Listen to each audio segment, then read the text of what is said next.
But let's talk to the expert about this. I am joined by legal analyst Richard Hornsby. And Richard, basically what we saw was the judge going through the jury instructions and then defining what they can bring up during closing arguments. That's exactly what we saw, and I think what's most notable and what's going to be most important to the jury is what can't be discussed by even the state attorney. And as you heard Judge Perry say to Jeff Ashton, no, Jeff, you can't bring up what Mr. Baez said in the opening statement. You can't say he failed to present any evidence of molestation.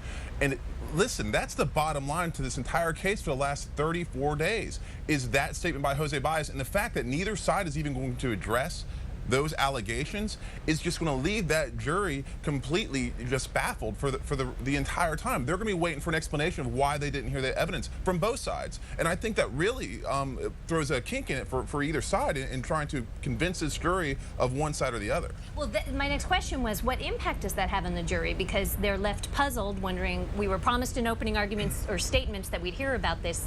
What impact does that have on them? Well, you know, everybody describes, I think it was juror 16 when the defense stood up and said we rest, and literally the juror's mouth, the jaw dropped open, saying, that's it, that's all you got. I really think that's how they're going to proceed. Both sides in this closing meeting, when are you going to discuss with me about why I should exclude whatever it is that Jose Baez said in his opening statement?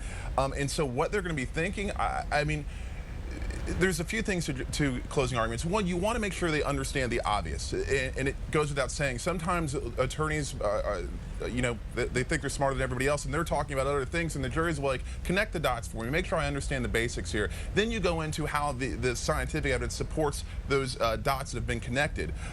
But I don't see how this jury's just sitting there the whole time waiting for someone to explain to them the molestation allegations, the Roy Crunk allegations, and basically Judge Perry said, I'm sorry, Mr. Ashton, unless Jose Baez slips up, and listen, he's done it before, you can't go into that on rebuttal or even during your direct. All you can focus on is what was actually presented as evidence in the trial. That's it, nothing else, and the jury had to hear it. So this goes back to what you and Jeff Dean have been saying from the beginning, which is that the defense got overzealous with its opening statement and never should have gone out on a limb talking about these sex abuse allegations.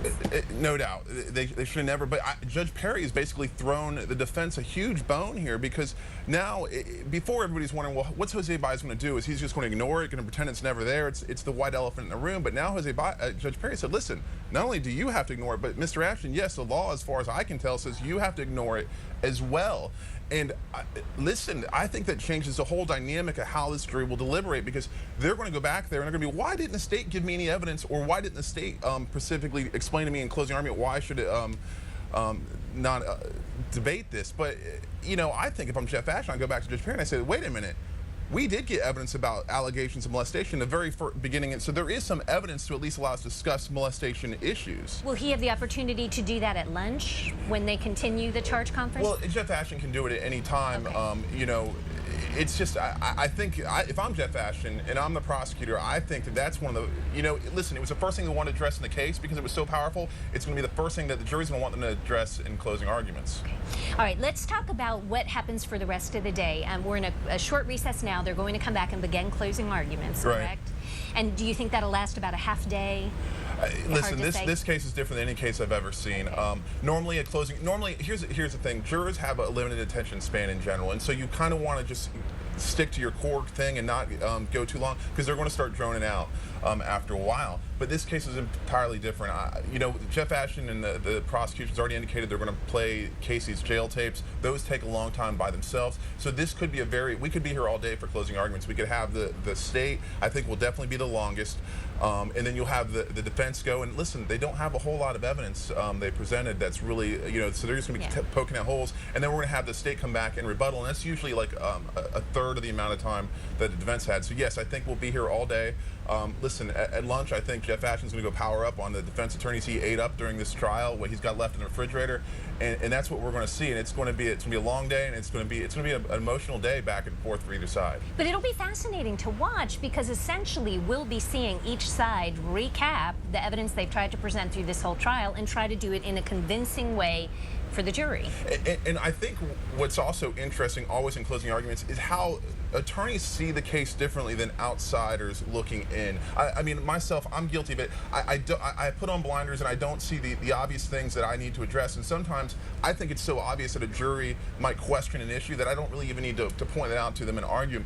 But listen, there's 12 different people. I think if you walked out in the streets right now and you grabbed 12 people off the street, you would not get any consensus on what the appropriate verdict would be or what they believe or they don't believe. And that's the mystery of jury deliberations and the jury system, and that's what makes it so beautiful too. All right, well, I am hearing that they are back in court. So Richard, thank you so much for your insight. You will be with us throughout the morning, and we'll be here bringing you live coverage. Let's listen back in the courtroom.